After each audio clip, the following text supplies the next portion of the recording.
is no easy task. Not only is a castled king protected behind 3 pawns, it usually is also defended by pieces.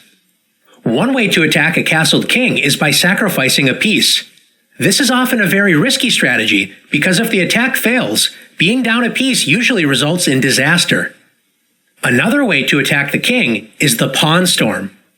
A pawn storm is when at least 2 or more pawns work together to try and force open lines to attack the enemy king. Pawn storms can be risky, but sacrificing a pawn or 2 to make the opponent's king weak can have great rewards. In this position, former world champion McCall Tall, known for his incredible attacking skills, has the black pieces. Both sides have castled on opposite sides of the board, so advancing pawns on the side where your king is not castled is often a strong idea. Tall wants to open up lines to attack the enemy king. One idea for black is to play a3. Black is hoping to play a takes b2 on the next turn, ripping open the a file. Unfortunately for black, white can simply keep the position closed by playing b3. When black does not have a good way to open up the position against the enemy king. In the game, Tall played the powerful move b3. One thing to remember about a pawn storm is that not only do you want to remove your opponent's pawns from a file, you also want to remove your own pawns to open up lines for attack. b3 attacks both the c2 and a2 pawns, which means a file will be forced open no matter what white does. White allows the c file to be open with c takes b3. And after a takes b3, white now plays the losing move. When defending against a pawn storm, you want to keep as many lines closed around your king as possible. White should have played a3. Although white's defenses have been weakened and may allow for a future sacrifice on that square, instead of keeping the position as closed as possible, white opens up the a file with a takes b3. Now that the c and a files are open for black's major pieces to use for attack, Tall finishes the game in brilliant fashion, starting with the incredible move bishop e2. Tall sacrifices the bishop in order to open up the c file. We'll see why this matters after queen takes e2. Black threatens checkmate with queen a5. Tall sacrificed the bishop to open up the c file, so black's rook on c8 prevents the white king from easily escaping the checkmate attack. White tries to block the c file with rook c3, but Tall's powerful attack continues after queen a2 check. King c2. Notice the b2 pawn is now pinned to the white king, so black forces the white king up the board with rook takes c3 check. After king takes c3, Tall sacrifices a second bishop with bishop b4 check, attracting the king to the deadly b4 square. If white refuses the sacrifice and plays king c2, black finishes the game quickly with rook c8 check. Since king d3 allows queen takes b3 checkmate, white is forced to play queen c4. When black destroys white's defenses after rook takes c4 check, b takes c4, and queen takes c4 check, followed by capturing the light-squared bishop with check.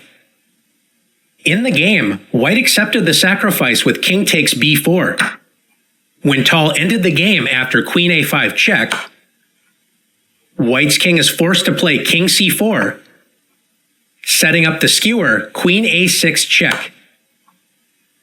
As white will lose a queen with a winning attack for black, white resigned.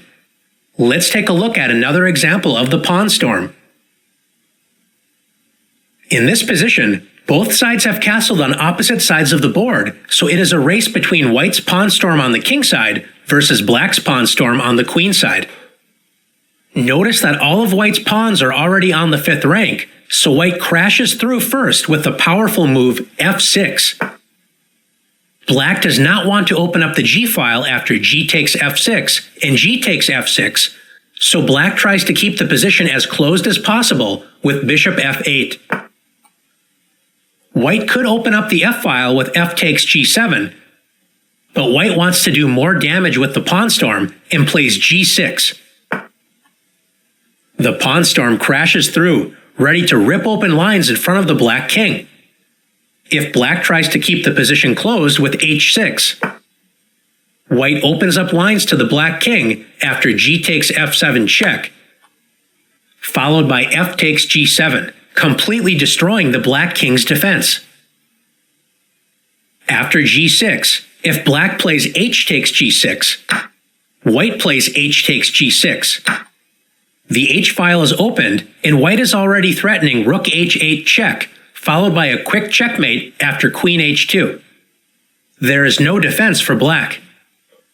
Finally, if black plays f takes g6, black's defenses are overwhelmed after f7 check, king h8, h takes g6.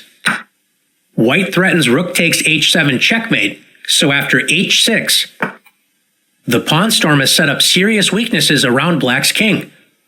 White finishes the attack with the powerful sacrifice bishop takes h6.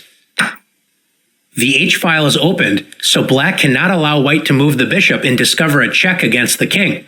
So after g takes h6, black is checkmated after queen f6 check, bishop g7. Now that the bishop is pinned to the king, white ends the game with rook takes h6. Checkmate. Let's take a look at one more position together. So far, we have looked at pawn storms when the kings have castled on opposite sides of the board. Successful pawn storms can happen when the kings are castled on the same side of the board, but there is more risk involved because this type of pawn storm creates weaknesses in front of your king. What should you do when your opponent rushes forward with a pawn storm? We know that we should keep the position as closed as possible in front of our king, but we should also try to attack the center and open up lines for our pieces. In this position, black should play the powerful move d5, attacking the center and trying to open up lines for black's pieces to counterattack. If white captures the pawn with e takes d5, black recaptures with knight takes d5. And after knight takes d5, e takes d5.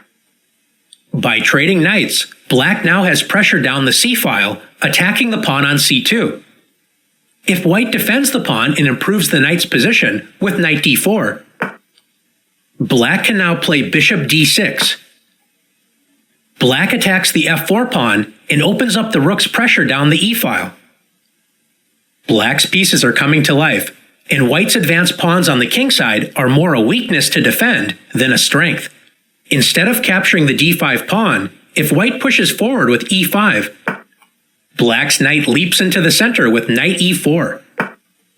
White will have problems advancing the kingside pawns because if the f-pawn moves, the e5 pawn is without protection. Black now threatens a fork on g3, a weak square caused by white's poorly prepared pawn storm. And black also threatens to win a pawn after knight takes c3. White's position has several issues and will have a difficult game. Now it's your turn to practice attacking the enemy king with pawn storms.